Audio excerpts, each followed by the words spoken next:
Hello दोस्तों, मैं दीपक पटेल आप सभी का अपने YouTube channel super concept all exam में स्वागत करता हूं। दोस्तों, आज का हमारा टॉपिक है राष्ट्रपति यानी कि प्रेसिडेंट। आज हम उस पर बात करेंगे। ठीक है दोस्तों, चलते हैं हम अपने टॉपिक की तरफ। दोस्तों, राष्ट्रपति यानी कि प्रेसिडेंट, हम देखेंगे कि राष्ट्रपति के अंतर्गत ही क्या क्या मतलब कि उसके अंदर क्या क्या चीज़ें होती हैं। जैसे कि अनुच्छेद यानी कि आर्टिकल 52 में राष्ट्रपति के बारे में मतलब अनुच्छेद 52 में राष्ट्रपति के बारे में बताया गया है कि क्या बताया गया है कि राष्ट्रपति कार्यपालिका का प्रधान होता है। ठीक है दोस्तों, अब हम बात करते हैं कि अनुच्छेद आर्टिकल 53 में क्या बताया गया है कि दोस्तों कि इसमें लिखा गया है कि राष्ट्रपति जो होता है वो कार्यपालिका के समस्त शक्तियों का अपने मतलब कार्यपालिका की जो समस्त शक्तियाँ हैं उसका प्रयोग वो अपने आधीन अधिकारियों के द्वारा करता है। दोस्तों, इसमें क्या बताया गया है कि 53 में बताया गया है कि अनुच्छेद 53 में यह लिखा गया है या प्रावधान प्राप्त है कि राष्ट्रपति जो है कार्यपालिका की समस्त शक्तियों का प्रयोग अपने आधीन अधिकारियों के द्वारा करता है। दोस्तों, आगे हम देखते हैं इनकी योग्यताएं। राष्ट्रपति की योग्यताएं मतलब राष्ट्रपति का चुनाव लड़ने के लिए उसकी क्या क्या योग्यताएं होनी चाहिए, उसकी योग्यताएं क्या होनी चाहिए। ठीक है दोस्तों, उसकी योग्यताएं क्या होनी चाहिए। तो दोस्तों, इसकी योग्यता यानी क्वालिफिकेशन इसकी होनी चाहिए।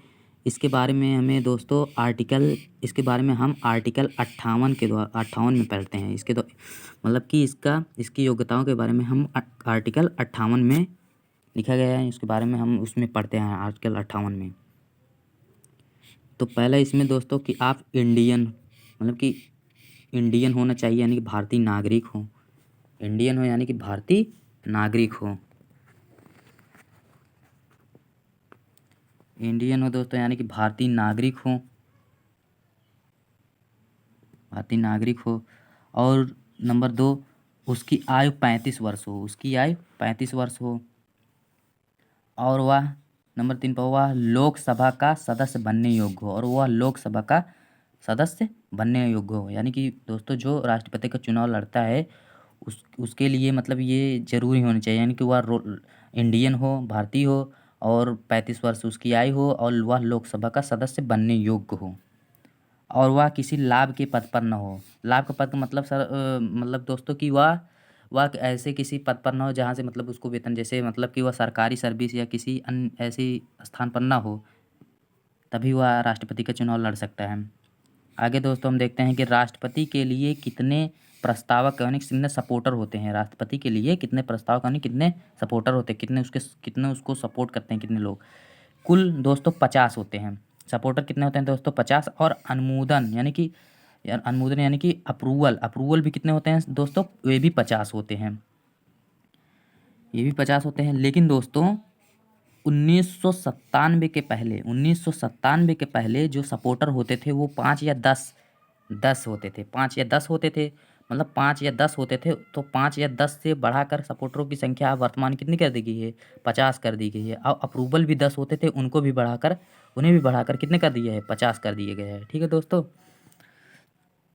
और इसकी जमानत राशि भी बढ़ा दी गई है। 1997 में जो जमानत राशि की थी कितनी थी? 2500 रुपये थी। लेकिन अब वर्तमान में दोस्तों इसकी जमानत राशि कितनी है? 15,000 रुपये हो गई है। कितनी हो गई है? 15,000। ठीक है दोस्तों, और यह सब बदलाव कब हुआ? यह सब बदलाव हुआ राष्ट्रपति व उपराष्ट्रपति संशोधन अधिनियम 1992 के द्वारा। यह सब बदलाव राष्ट्रपति व उपराष्ट्रपति संशोधन अधिनियम 1992 के द्वारा हुआ। ठीक है दोस्तों, आगे देखते हैं निर्वाचन मंडल मतलब कि दोस्तों elected college of the president. निर्वाचन मंडल के अंदर हम पढ़ेंगे electoral college of the president. ठीक है दोस्तों, देखते हैं हम दोस्तों कि इसके बारे मतलब इसके बारे में यह अनुच्छेद आर्टिकल यानी कि 54 में, इसके बारे में आर्टिकल हम 54 में पढ़ते हैं कि राष्ट्रपति के सपोर्ट में निर्वाचन मंडल में कितने लोग वोट कर सकते हैं। राष्ट्रपति के सपोर्ट में निर्वाचन मंडल में कितने लोग वोट कर सकते हैं। ठीक है दोस्तों, निर्वाचन मतलब कि 54 में इसके बारे में पढ़ेंगे। पहला कि वह लोकसभा के निर्वाचित सदस्य हो। पहला क्या होना चाहिए कि दोस्तों वह लोकसभा का निर्वाचित सदस्य हो। Elected members of Lok Sabha, elected members of Lok Sabha. Number 2 दोस्तों राज्य के निर्वाचित सदस्य यानी कि राज्य के निर्वाचित सदस्य हो। नंबर 3 पर दोस्तों राज्य विधानसभा के निर्वाचित सदस्य, राज्य विधानसभा के निर्वाचित सदस्य हो, यानी कि इलेक्टेड मेंबर्स ऑफ स्टेट लोक लेजिस्लेट असेंबली।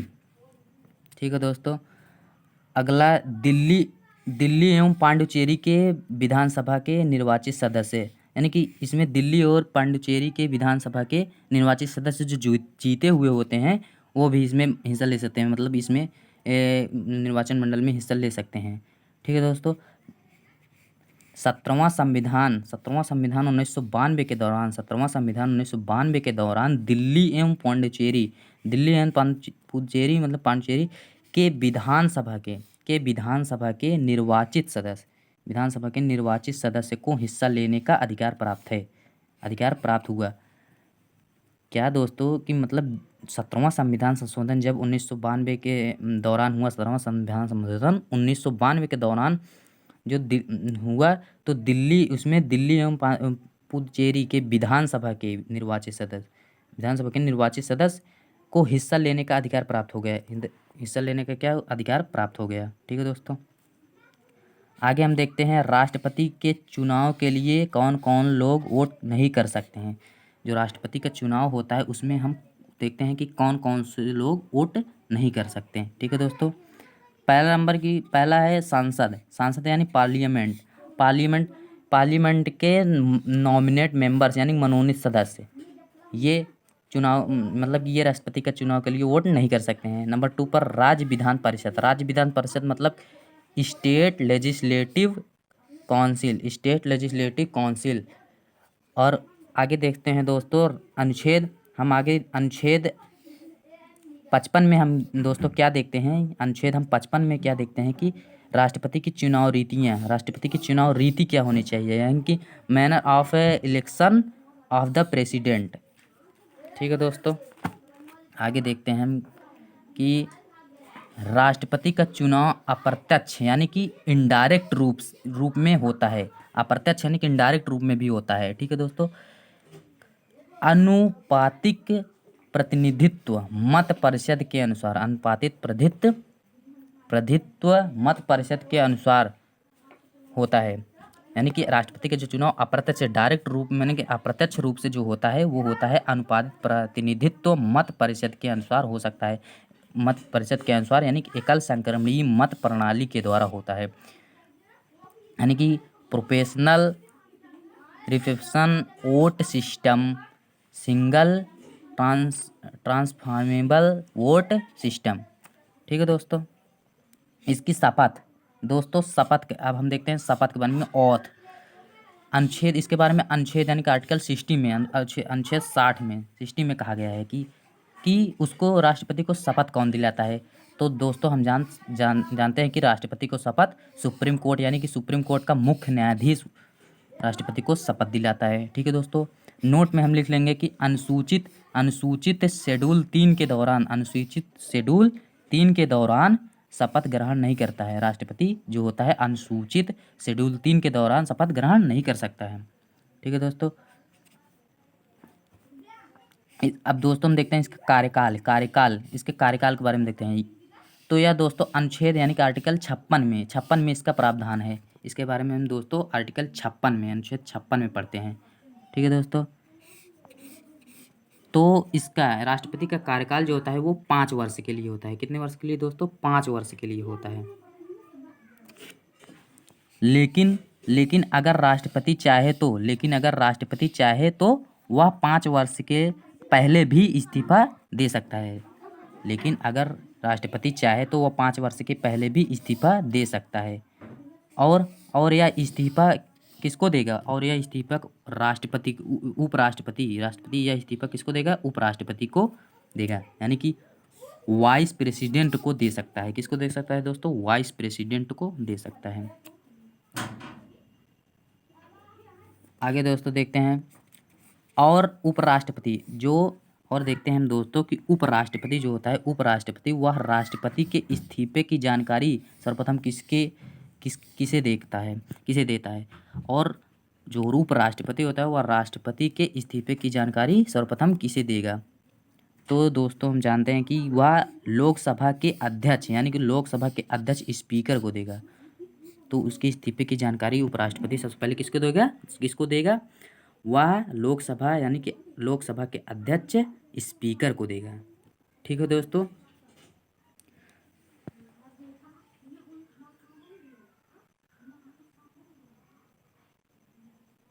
ठीक है दोस्तों, तो आज का हमारा सेशन यहीं तक था। ठीक है दोस्तों, अब इसके बारे में हम आप लोगों से अगले लेक्चर में बात करेंगे। ठीक है दोस्तों, अगर दोस्तों आपको वीडियो अच्छा लगे हो तो वीडियो को लाइक एंड चैनल को सब्सक्राइब कर लीजिए और बेल आइकन को भी दबा दीजिए ताकि हमारे वीडियो का हर नोटिफिकेशन सबसे पहले आप तक पहुँचे। ठीक है दोस्तों, ये आपका लेक्चर 1 था। अब इसके बारे में आगे हम अगले लेक्चर में आपको बताएंगे। ठीक है दोस्तों, ओके बाय।